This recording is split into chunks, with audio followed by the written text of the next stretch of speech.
Yeah, tough one for sure. Just didn't execute as well as we needed to, and just gotta get better moving forward. Whether it's Monday night or Sunday at 1, it's just we gotta be better. To see guys like Mike Evans and Chris Godwin, especially those guys, and what they mean to this locker room go down like that, just what does that do to this locker room? Yeah, I mean, I'm sick about it.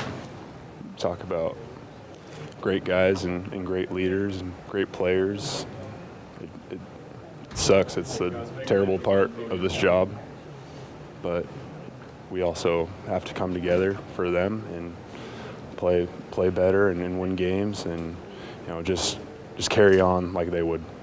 What was that moment like when you saw Chris towards the end for you personally? Yeah, I mean, I was sick about it. Just praying for him and his recovery and his wife, and it's like I said, just the terrible reality of this game that you're gonna get hurt, and yeah, it just sucks. A 53-man roster. There's guys here who can help out. Talk a little bit about guys willing to pitch in and step it up.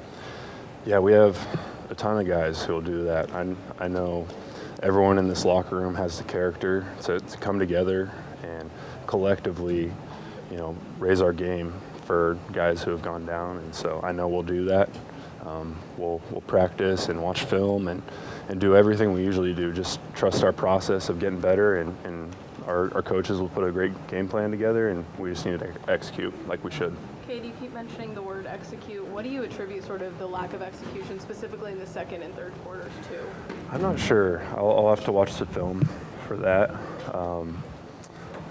I think it's just going to be small things, just like it always is. They're especially going against a great team like Baltimore, who has been a force in the AFC for a long time now. You just can't make simple little mistakes, or they're going to capitalize on them. So we'll watch the film and make sure we clean those things up. Was there anything specifically that happened there, either late in the first quarter, early in the second quarter? Because it seems like the offense was rolling there, and then they were able to stop it for most of the game.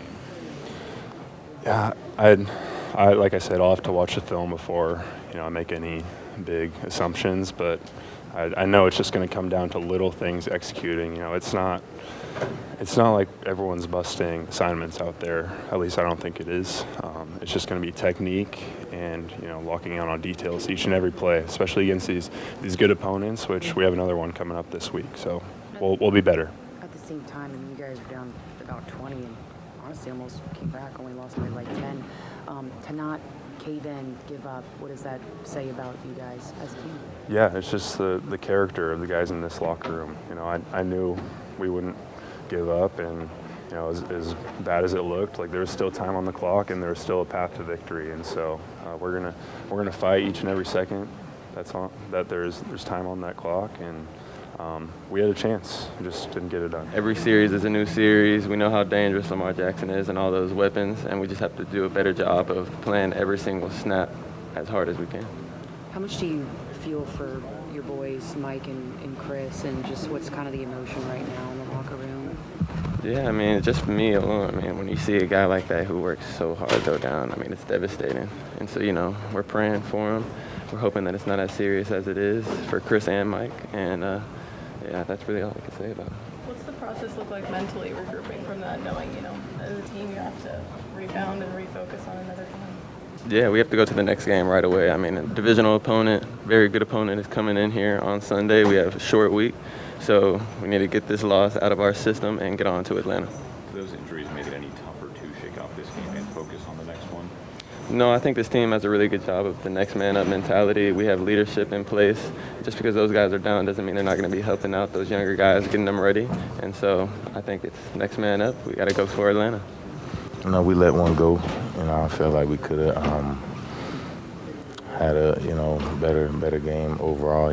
We still played a great game, but at the end of the day, it's those little things that gives up the game. And I felt like we just gotta watch film and go on from there.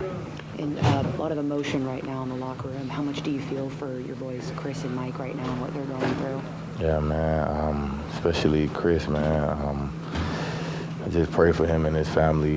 He was having such an amazing year, and for a guy like that, we need him on this offense. And then for Mike, need him as well. You know, I don't know what his story is, but I hope he get well. Dealing with the injuries, but then also, you know, having to regroup and rebound after a loss, like how do you mentally turn the page with all of that going on?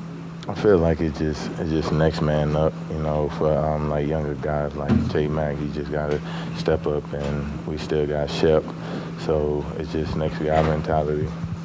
How do you guys emotionally recover from such an emotional game like this where you see your guys go down like that? Just prepare for the next one.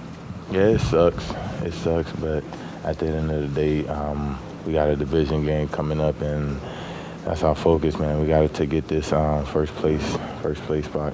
Yeah, I mean, definitely a little gutted. I mean, the loss aside, I mean, losing two of your best players on the team and everything, the captains, guys you look up to and bring it every day. I mean, yeah, I mean, definitely it is going to be emotional losing guys like that. And talk about Baker's performance from your perspective. You know, what are your thoughts on his game, and how do you think he's kind of feeling about his performance? Yeah, I mean, I think Baker did a solid job and everything. I mean, there's just some stuff we didn't execute properly on offense. Nothing, I would say more so we shot ourselves in the foot overall and everything. But, I mean, I thought Baker played a good game, and just came down to execution. And, like, that touchdown negated and stuff like that, and just all around, I mean, just little small details that kind of weren't executed properly. At the same time, though, I mean, you almost came back from like a huge deficit. What does that say about the team and the mentality, you guys not giving up? Yeah, I think it just speaks about the resilience of our team and everything. How we're just never giving up whatsoever. Just kind of always fighting, and we're definitely a gritty team and everything like that. You guys have already seen some of the NFL's best in Detroit, Atlanta, Ravens. You're going to see Atlanta again coming up. What are you hoping to take away just from this tough slate? Definitely just don't let the highs get too high and don't let the lows get too low. Just keep plugging along. I mean, it's a long season. One game doesn't determine your whole season, so we're just going to keep plugging along and just trying to reach our full potential week after week.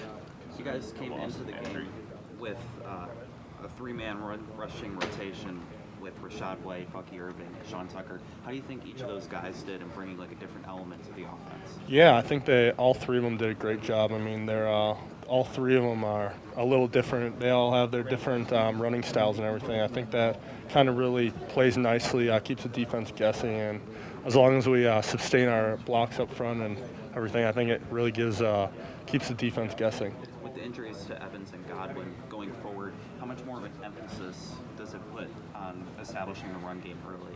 Yeah, I mean, it puts a substantial emphasis on establishing the run game. I mean, obviously, that's a blow to our pass game. I mean, whether it's getting receivers open, just sustaining our blocks longer and pass pro and everything, it's going to really come down to, I mean, like you said, sustaining the run game as well as sustaining our blocks in the pass game. You said it, don't let the highs get too high, the lows get too low. Is this one of those games where you're trying not to let it get too low? Yeah, absolutely. I mean, you want to take some positives away from each game, and as well, like, I mean, there's a lot of negatives from today, but I mean, like I said, it's not determined by one game, so just keep rolling. I mean, we play Atlanta this Sunday, so we're keep on plugging along.